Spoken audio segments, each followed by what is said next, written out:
ಕರ್ನಾಟಕ ಕ್ಷತ್ರಿಯ ಮರಾಠ ಪರಿಷತ್ ಜಿಲ್ಲಾ ಮರಾಠ ಸೇವಾ ಟ್ರಸ್ಟ್ನಿಂದ ರಾಮನಗರದಲ್ಲಿಂದು ಛತ್ರಪತಿ ಶಿವಾಜಿ ಮಹಾರಾಜರ 399ನೇ ಜಯಂತಿಯನ್ನು ಆಯೋಜಿಸಲಾಗಿತ್ತು.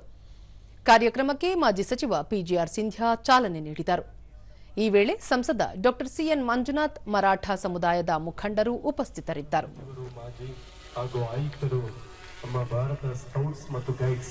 ಅವರು ಭಾವಚಿತ್ರಕ್ಕೆ ಎಲ್ಲ ವೇದಿಕೆಯಲ್ಲಿರ್ತಕ್ಕಂಥ ಗಣ್ಯರು ಕೂಡ ಪುಷ್ಪ ನಮನಗಳನ್ನ ಸಲ್ಲಿಸ್ತಾ ಯುವಕನ್ನ ಕಟ್ಟಿಕೊಳ್ಬೇಕು ಅನ್ನೋ ಸಂದೇಶವನ್ನ ನಾವು ನೋಡ್ತಾ ಇದ್ದೇವೆ.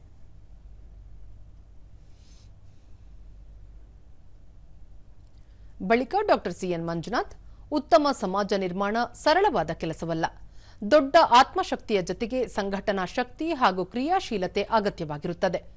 ಶಿವಾಜಿ ಮಹಾರಾಜರು 300 ವರ್ಷಗಳ ಹಿಂದೆಯೇ ಇಂತಹ ಸಾಧನೆ ಮಾಡುವ ಮೂಲಕ ಭಾರತೀಯ ಸಮಾಜದಲ್ಲಿ ಇತಿಹಾಸ ನಿರ್ಮಿಸಿದರು ಎಂದು ತಿಳಿಸಿದರು. ಈ ಮರಾಠ ಸಾಮ್ರಾಜ್ಯವನ್ನ ಕಟ್ಟಬೇಕಾದ್ರೆ ಅಷ್ಟೇ ಕಷ್ಟಪಟ್ಟಿದ್ದಾರೆ, ಅಷ್ಟೇ ಸುತ್ತ ಹಾಕಿದ್ದಾರೆ.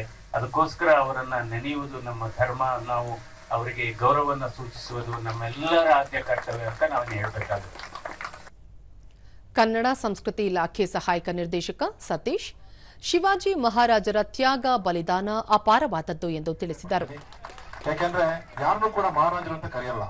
ಇಡೀ ದೇಶದಲ್ಲಿ, ಭಾರತದಲ್ಲಿ ಶಿವಾಜಿ ಅವರು ಮಾತ್ರ ಮಹಾರಾಜರು ಅಂತ ಕರೀತಾರೆ.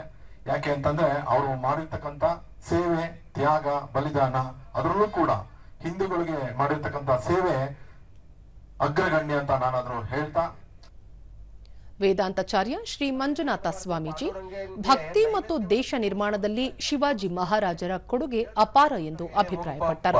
ದೇವರಿಗೆ ನೈವೇದ್ಯ ತೋರಿಸ್ಕೊಂಡು ಬಾವು ಅಂತ ಹೇಳಿ, ಆದರೆ ಸಾಕ್ಷಾತ್ ನಾಮದೇವ್ ಮಹಾರಾಜರು ಆ ಪಾಂಡುರಂಗನಿಗೆ ನೈವೇದ್ಯವನ್ನ ಉಣ್ಣಿಸಿ ಬರ್ತಾ ಇದ್ರು ಅಂತ ಅದ್ಭುತವಾಗಿರುವಂತ ಕಥೆ ಇದು. ಇದು ಚರಿತ್ರೆ ನಾಮದೇವ್ ಮಹಾರಾಜರದು ಮತ್ತು ಪಾಂಡುರಂಗದ್ದು.